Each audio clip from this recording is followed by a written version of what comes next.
제가 집 앞에 섰을 때 뭔가 이상하다는 걸 바로 알아챘어요. 비밀번호를 눌렀는데 삐 하는 오류음이 났어요. 다시 눌렀어요.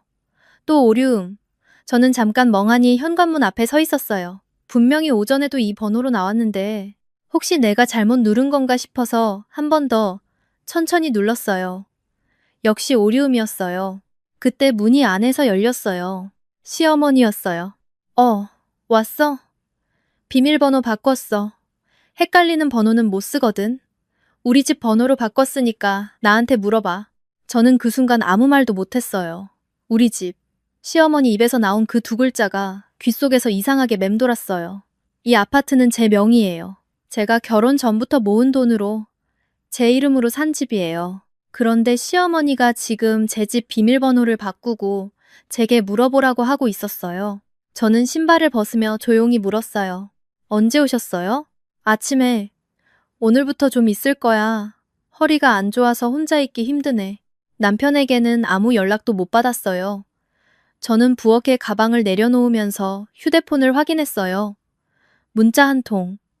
남편이 오후 2시에 보낸 거였어요. 어머니 잠깐 오실 거야. 잘 모셔. 잠깐. 저는 그 단어를 한참 바라봤어요. 제 이름은 이수연이에요. 올해 38이고 결혼한 지 7년 됐어요. 남편과는 연애할 때부터 참 좋은 사람이라고 생각했어요.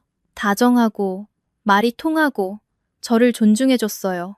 적어도 그때는 그랬어요. 결혼 전에 남편에게 한 가지만 부탁했었어요. 이 집은 제 명의로 산 거고 제가 번 돈으로 유지하는 거니까 큰 결정은 꼭 같이 상의하자고. 남편은 당연하다고 했어요. 물론이지 하면서 웃었어요.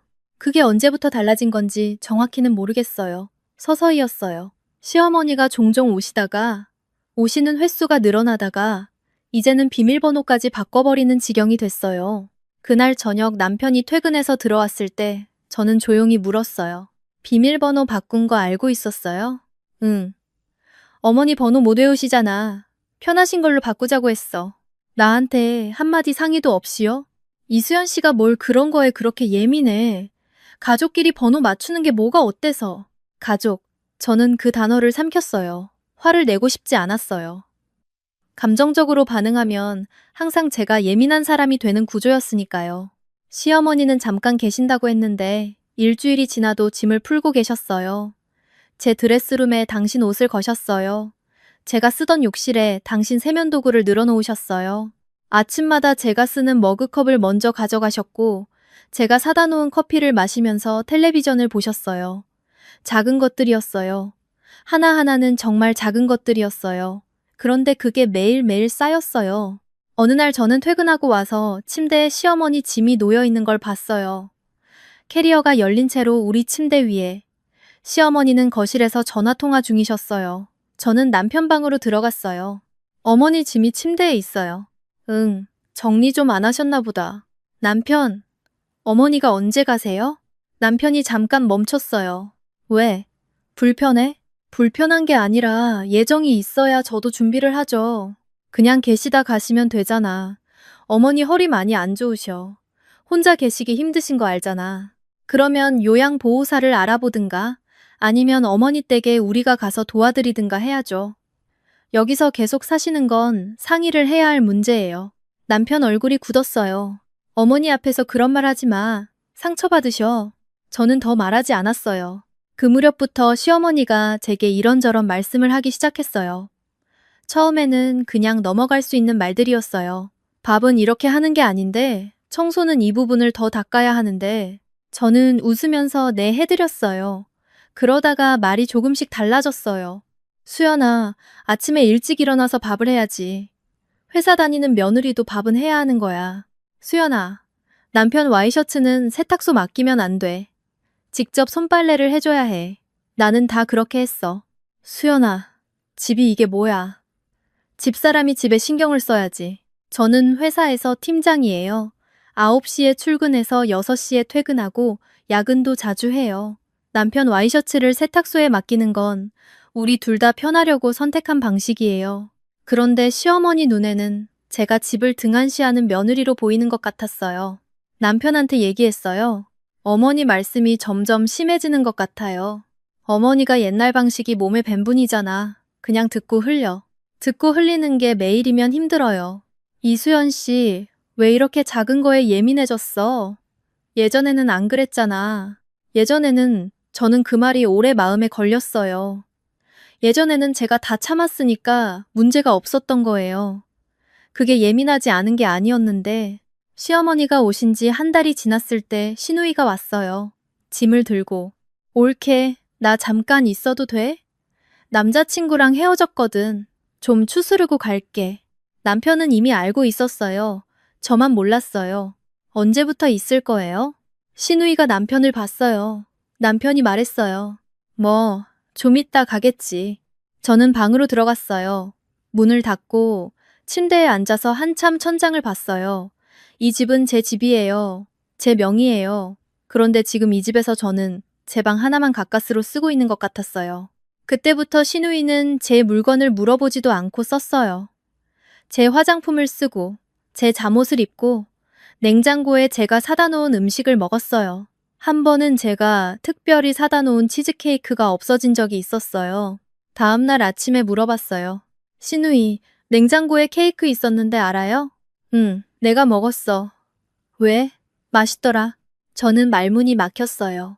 그건 제 거였는데요. 옳게, 가족끼리 뭘 그래. 좀 쪼잔하다. 그 말을 하는 시누이 뒤로 시어머니가 들어오셨어요. 수연아, 가족끼리 그러는 거 아니야. 우리 딸이 마음 상했잖아. 저는 조용히 일어나서 출근 준비를 했어요. 아무 말도 하지 않았어요.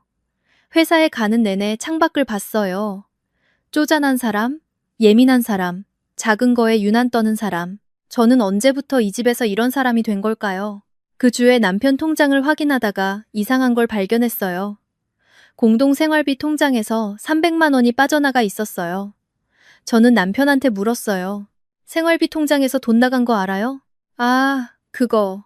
어머니한테 드렸어. 왜요? 어머니 병원비가 좀 있어서. 내가 지금 당장 여유가 없으니까. 그건 생활비 통장이잖아요. 거기 있는 돈 절반은 제 돈이에요. 가족한테 쓴 건데 뭐가 문제야. 상의를 했어야죠. 내 돈인데. 이수연 씨, 우리가 부부야 아니야? 부부한테 내 돈이 어딨어. 저는 숨을 한번 크게 들이쉬었어요. 그러면 내가 친정 부모님 드리고 싶을 때도 상의 없이 그냥 써도 돼요? 남편이 잠깐 멈췄어요. 그건 좀 다르지. 뭐가 달라요? 어머니는 지금 우리 집에 계시잖아. 저는 대답하지 않았어요. 더 얘기해봤자 또 제가 쪼잔한 사람이 되는 구조였으니까요. 그날 밤 저는 오래 생각했어요. 화가 난 게 아니었어요. 정확히는 화가 났지만 그 화가 어느 순간부터 슬픔으로 바뀌어 있었어요. 내가 이 결혼에서 무엇을 기대하고 살아온 거지? 나는 이 사람과 진짜 파트너였나? 아니면 처음부터 그냥 편한 사람이었나? 다음날 점심시간에 저는 회사 근처 법무사 사무소에 들렀어요. 부동산 관련해서 궁금한 게 있다고 했어요. 상담을 받았어요. 아파트가 제 단독 명의인 경우 제가 거주자를 정할 권리가 있다는 걸 확인했어요. 또 공동생활비 통장에서 한쪽이 임의로 인출한 경우 법적으로 어떻게 되는지도 물었어요. 법무사 선생님이 친절하게 설명해 주셨어요. 저는 메모를 했어요. 감사합니다. 하고 나왔어요. 그날 퇴근하면서 은행에 들렀어요. 제 단독 명의 적금을 하나 새로 만들었어요. 그동안 공동 통장에 함께 넣어두었던 제 몫의 여유 자금을 옮겼어요. 전부 다는 아니었어요. 그냥 제 몫만큼만. 집에 돌아와서 저는 평소처럼 저녁을 먹었어요. 시어머니가 드라마를 보셨고, 시누이가 핸드폰을 했고, 남편이 맥주를 마셨어요. 저는 설거지를 했어요. 아무도 도와주지 않았어요. 저는 아무 말도 하지 않았어요. 그 다음 주였어요. 시어머니가 저를 부르셨어요. 수연아, 앉아봐. 거실에 앉았어요. 시어머니 표정이 좀 진지했어요. 나 사실 여기 계속 있으려고. 혼자 있기가 진짜 힘들어.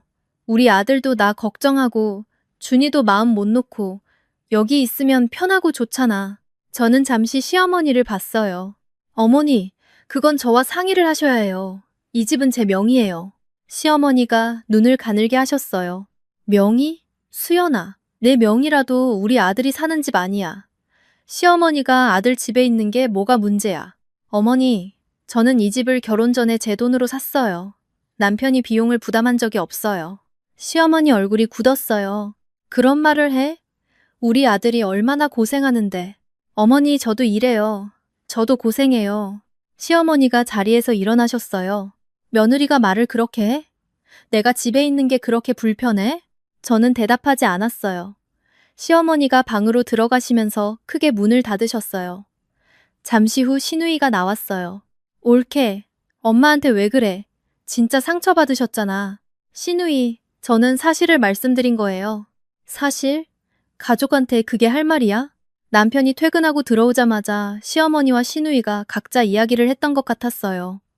남편이 저를 불렀어요. 이수연 씨, 어머니한테 그런 말 했어? 어떤 말이요? 집이 본인 명의라고. 남의 집에 있는 것처럼 말했다고. 저는 사실을 말했어요. 왜 그렇게 상처 주는 말을 해? 어머니가 얼마나 속상하셨는지 알아?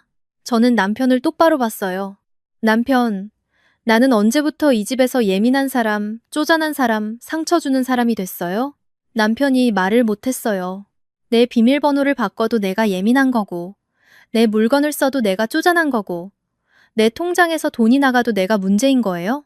이수연 씨, 나는 이 집에서 뭐예요? 나는 여기서 어떤 사람이에요? 남편이 한동안 아무 말을 안 했어요. 그러다가 한 말이 이거였어요. 이수연 씨가 좀 더 넓게 생각하면 안 돼? 가족이잖아. 저는 안방으로 들어갔어요. 문을 잠그고 침대에 앉았어요. 울고 싶었는데 눈물이 나지 않았어요. 그냥 이상하게 머릿속이 맑아지는 느낌이었어요. 어떤 결정이 서서히 굳어지는 것 같은 느낌. 그날 밤 저는 노트를 꺼냈어요. 지난 몇 달간 있었던 일들을 적었어요. 날짜, 내용, 제가 한 말, 상대가 한 말, 하나씩 적다 보니 생각보다 많았어요. 다 적고 나서 저는 다시 읽었어요. 이걸 보니까 이게 실수나 오해가 아니라는 게 명확해졌어요. 이건 패턴이었어요. 다음 날 아침, 저는 일찍 일어났어요. 밥을 하지 않았어요. 평소에 항상 아침을 챙겨놓고 나갔는데 그날은 제 것만 간단히 먹고 나왔어요. 시어머니가 부엌에 나오셔서 저를 보셨어요. 밥 안 해? 저 오늘 일찍 나가야 해요. 어머, 그래도 식구들 밥은 해놓고 가야지. 저는 가방을 들었어요. 저는 이 집 식구들 밥 담당이 아니에요. 그리고 나왔어요. 그날 점심에 남편한테 문자가 왔어요. 어머니가 서운해하셔. 밥도 안 해놓고 나갔다고. 저는 답장하지 않았어요. 퇴근길에 저는 친정엄마한테 전화했어요. 엄마는 제 이야기를 다 들으셨어요. 한참 있다가 엄마가 말씀하셨어요. 수연아, 네가 어떤 결정을 하든 엄마는 네 편이야. 그냥 그것만 알아. 저는 전화를 끊고 나서야 눈물이 조금 났어요. 친정엄마 목소리를 들으니까. 집에 들어갔을 때 분위기가 이상했어요. 시어머니와 시누이가 거실에 앉아 있었고 남편이 식탁에 있었어요. 제가 들어오니까 다들 저를 봤어요. 남편이 말했어요. 이수연 씨, 우리 얘기 좀 하자. 저는 가방을 내려놓고 앉았어요. 시어머니가 먼저 말씀하셨어요. 수연아, 나도 생각해봤는데 이 집이 네 명이인 건 알아. 근데 우리 아들이랑 살면서 서로 조금씩 양보해야 하는 거 아니야? 내가 여기 있는 게 그렇게 불편하면 솔직하게 말해봐. 저는 시어머니를 봤어요. 어머니 불편하다 아니다가 문제가 아니에요. 저한테 상의 없이 비밀번호를 바꾸고 제 물건을 쓰고 제 통장에서 돈이 나가는 상황이 문제예요. 통장은 우리 아들이 한 거지. 어머니, 제가 남편한테 할 이야기예요. 시어머니가 굳으셨어요. 남편이 끼어들었어요. 이수연 씨, 통장 얘기는 미안해. 그건 내가 잘못했어. 근데 어머니 계시는 건 조금만 더 이해해주면 안 돼? 얼마나요? 응? 조금만 더가 언제까지예요? 한 달? 두 달? 1년? 저는 지금 기약 없이 참으라는 이야기를 듣고 있어요. 남편이 말을 못했어요. 시누이가 말했어요. 올케, 진짜 너무한 거 아니야? 엄마가 어디 가실 데가 없잖아. 시누이, 저는 시어머니를 내쫓겠다는 말을 한 번도 한 적이 없어요. 저는 상의를 하자는 거예요. 상의. 가족이 무슨 계약서 쓰는 것도 아니고. 저는 시누이를 봤어요. 시누이도 마찬가지예요. 언제 가실 거예요? 조용해졌어요. 시누이 얼굴이 빨개졌어요. 내가 여기 있는 게 그렇게 불편해? 오빠 집인데? 오빠 집이기도 하고 제 집이기도 해요. 둘 다예요. 남편이 저를 봤어요. 뭔가 말하려다가 말았어요. 그날 밤 저는 남편이랑 단둘이 얘기했어요. 남편, 나 진지하게 물어볼게요. 이 결혼에서 나는 어떤 위치예요? 무슨 말이야? 내 의견은 예민한 거고, 내 경계는 쪼잔한 거고, 내 피로는 불평인 거잖아요. 그러면 나는 뭐예요? 남편이 한동안 말을 안 했어요. 이수연 씨, 나는 그렇게 생각 안 해. 행동이 그래요. 나는 남편이 내 편이길 바랐어요. 내가 틀렸을 때는 말해주되, 내가 맞을 때는 같이 서줬으면 했어요. 그게 파트너잖아요. 남편이 조용히 말했어요. 내가 어머니한테 너무 약한 건 알아. 알면서 왜 안 바꿔요? 어머니가 힘드셔 보이면 그냥 못하겠어. 저는 잠시 남편을 봤어요. 나도 힘들어요. 나 힘든 건 안 보여요? 남편이 대답을 못했어요. 저는 먼저 누웠어요. 다음날 저는 친정에 갔어요. 짐을 챙겨서. 남편한테 말했어요. 나 친정가 있을게요. 왜? 이수연 씨. 남편이 어머니 시누이랑 편하게 지내세요. 나는 잠깐 쉴게요. 남편 얼굴이 굳었어요. 가면 어머니가 뭐라고 생각하시겠어? 그게 지금 중요해요? 저는 캐리어를 끌고 나왔어요. 친정에서 엄마랑 밥을 먹는데 얼마만인지 모르게 편했어요. 엄마가 제가 좋아하는 된장찌개를 해주셨어요. 아무것도 요구하지 않았어요. 그냥 밥 먹으면서 TV 보고 과일 먹고 일찍 잤어요. 오래간만에 잠을 깊이 잤어요. 사흘째 되던 날 남편한테 전화가 왔어요. 이수연 씨, 언제 와? 모르겠어요. 어머니가 많이 서운해하셔. 저는 전화를 끊었어요. 나흘째에 문자가 왔어요. 나 어머니한테 말씀드렸어. 따로 거처를 알아보시는 게 좋을 것 같다고. 저는 답장하지 않았어요. 닷새째에 남편이 직접 왔어요. 친정집 앞에. 엄마가 들어오라고 하셨는데 남편이 문 앞에서 저를 봤어요. 이수연 씨, 미안해. 저는 대답하지 않았어요. 어머니한테 제대로 말했어. 이번 주 안으로 나가신다고 하셨어. 시누이도 나갔어. 나도 잘못한 거 알아. 저는 잠시 남편을 봤어요. 왜 이제 말해요? 내가 힘들다고 했을 때 예민하다고 했잖아요. 내가 상의하자고 했을 때 가족끼리 그러냐고 했잖아요. 왜 내가 나가고 나서야 움직여요? 남편 눈이 흔들렸어요. 이수연 씨가 이렇게까지 할 줄 몰랐어. 내가 이렇게까지 하면 안 됐어요? 나는 참는 게 기본값이에요? 남편이 대답을 못했어요. 나 지금 이혼 생각하고 있어요. 남편 얼굴이 하얘졌어요. 이수연 씨, 말이 아니라 행동이 바뀌어야 해요. 그리고 그게 얼마나 진심인지 저는 시간을 두고 볼 거예요. 남편이 오랫동안 말을 못했어요. 그러다가 조용히 물었어요. 집에 와줄 수 있어? 지금은 아니에요. 저는 안으로 들어갔어요. 문을 닫고 엄마한테 갔어요. 엄마가 주방에서 뭔가를 썰고 계셨어요. 저를 보고 아무 말 없이 그냥 한번 보셨어요. 저는 식탁에 앉았어요. 엄마가 손 닦고 옆에 앉으셨어요. 괜찮아? 저는 잠깐 생각했어요. 네, 이상하게 괜찮아요. 엄마가 제 손을 잠깐 잡으셨다가 놓으셨어요. 그날 저녁 저는 오래 생각했어요. 내가 원하는 게 이혼인지 아니면 진짜 파트너십인지 아직 모르겠어요. 남편이 정말 바뀔 수 있는지도 모르겠어요. 하지만 한 가지는 알아요. 저는 더 이상 예민한 사람이 아니에요.